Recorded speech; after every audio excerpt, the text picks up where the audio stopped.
laiguana.tv. 10 años de verdad.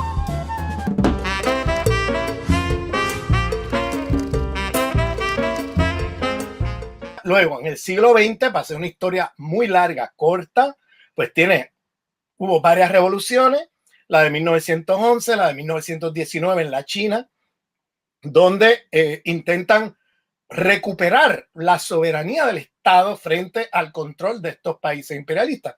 Claro, eso fue una lucha que duró mucho más tiempo, porque en un primer momento estas revoluciones no logran su objetivo, y no es hasta la Revolución China de 1949, con el triunfo de las fuerzas dirigidas por Mao Zedong, las fuerzas revolucionarias frente a Chiang Kai-shek, que era el líder del otro bando, que era el Kuomintang, que era las fuerzas de los terratenientes, dueños y aliados al imperialismo estadounidense y occidentales. Ahí hubo la guerra contra Japón en el 30 hasta el 45, y luego hubo la guerra civil del 45 al 49 entre las fuerzas de Kuomintang, dirigidas por Chiang Kai-shek, y las fuerzas del movimiento revolucionario antiimperialista, dirigido por Mao Zedong. Entonces, se funda la República Popular China en 1949, que lo que hace es como... Estamos hablando de un país rural. De un país completamente rural, porque claro, destruyeron toda la base industrial de la China, destruyeron, o sea, empobrecieron la China. Eso fue lo que hizo los imperialismos occidentales, fue ir allí a saquear el país, a superexplotar a la gente, en alianza a la oligarquía, a sectores terratenientes, etcétera. Y claro, la Revolución China lo que hace es una revolución que, si la guerra del opio lo que hizo fue descentrar al Estado chino y subordinarlo como protectorado de los grandes imperios occidentales, la Revolución China lo que hace es recentrar al Estado chino, sacar a los imperios occidentales de allí y recuperar la soberanía de ese Estado. Bien, frente a la usurpación de la soberanía por parte de los imperios occidentales. Recordemos que ahí estaban no solamente los británicos, estaban los americanos, estaban los chinos, los portugueses, ahí había, perdón, los chinos, los franceses estaban metidos ahí, los portugueses, o sea, y como era un territorio tan y tan grande, nunca llegaron a colonizar de manera directa, siempre era de manera indirecta, subordinando a los líderes de China a los intereses de los imperios occidentales a través de mecanismos de financieros, a través de mecanismos militares, a través de varios mecanismos. Y claro, tenían pequeñas colonias en la costa que servían de intermediarios. Por ejemplo, los portugueses tenían Macao, los británicos tenían Hong Kong, etcétera, ¿no? En la costa tenían ahí unos pequeños territorios que eran ya colonias directas, pero el grueso del territorio no tenían capacidad de montar una colonia así tan enorme en un país tan grande. Era muy costoso para los imperios occidentales y optaron por una forma de control neocolonial indirecta. Bien, y entonces en 1949 la Revolución China recupera la soberanía. Chiang Kai-shek se sitúa en Taiwán, o sea, la fuerza del Kuomintang, cuando pierden la guerra en la China continental, huyen hacia la isla de Taiwán y establecen allí lo que se llama la República de China. Está la República Popular China, que es la China continental, de miles de millones de personas, ¿no? Y por otro lado, tienen la China la República China de Taiwán, que era la que en un principio Estados Unidos y Occidente reconocieron en las Naciones Unidas. Recordemos que, siendo la China continental la China con la mayor parte de la población, de cientos de millones de chinos, no tenía reconocimiento en las Naciones Unidas.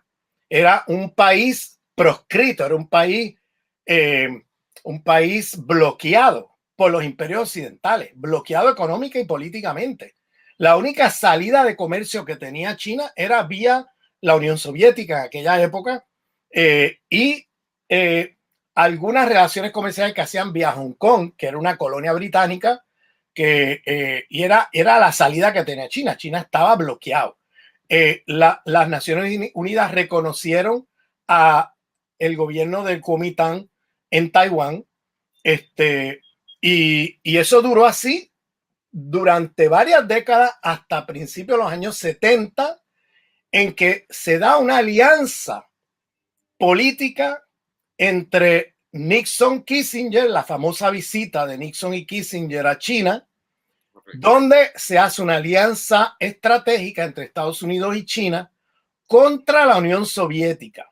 Bien, este punto es central, vamos, tenerlo claro, que en ese momento China hace un giro, donde de ser un país antiimperialista en el sentido de ir contra los imperialismos occidentales y los Estados Unidos, transforma su política exterior haciendo a la Unión Soviética, del cual ellos decían que era un país imperialista también, y lo hacen de la Unión Soviética el imperialismo principal. Ellos decían que la Unión Soviética es un país socialista de palabra, pero imperialista en los hechos. Entonces ellos planteaban que el enemigo principal era la Unión Soviética. Y ahí se daban de la mano del imperialismo estadounidense, que veía también en los soviéticos el enemigo principal. Entonces, la política de Kissinger, recordemos esto, porque esto va a tener que ver lo que les voy a contar ahora más adelante, vamos a ver con Ucrania y todo esto. La política de Kissinger era: no permitamos que China y la Unión Soviética estén juntos contra nosotros.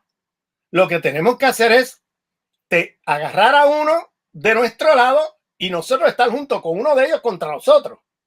O sea, ahí está todo el problema. Estás tocando ¿entiendes? Divide y vencerás, ¿no? Entonces se trae a los chinos de su lado. Hay que decirlo, en ese momento Mao Zedong estaba muy, muy viejo, muy enfermo, sin mucha claridad. Mao Zedong era un tipo con una clarividencia impresionante como estratega político, militar y todo eso, pero ya a principios de los 70, en esos años, él estaba totalmente deteriorado físicamente, mentalmente, tenía muchas enfermedades, o sea, y la política exterior la manejó Zhou Enlai. Zhou Enlai era, vamos, si queremos usar este lenguaje un poco para que nos entendamos, que es un lenguaje simplificado, pero que es importante decirlo, era como el ala derecha del Partido Comunista Chino, que quería hacer siempre llegar a acuerdos con Estados Unidos y todo eso, y buscaba una política donde hacía de la Unión Soviética el enemigo principal. Y entonces esa alianza, el mastermind, vamos a ponerlo así, de esa alianza fue Zhou Enlai. Habían revolucionarios en esa época chinos que líderes del Partido Comunista que iban a contracorriente de esa política, que no estaban de acuerdo. Sobre todo gente que seguía que eran líderes de la Revolución Cultural China.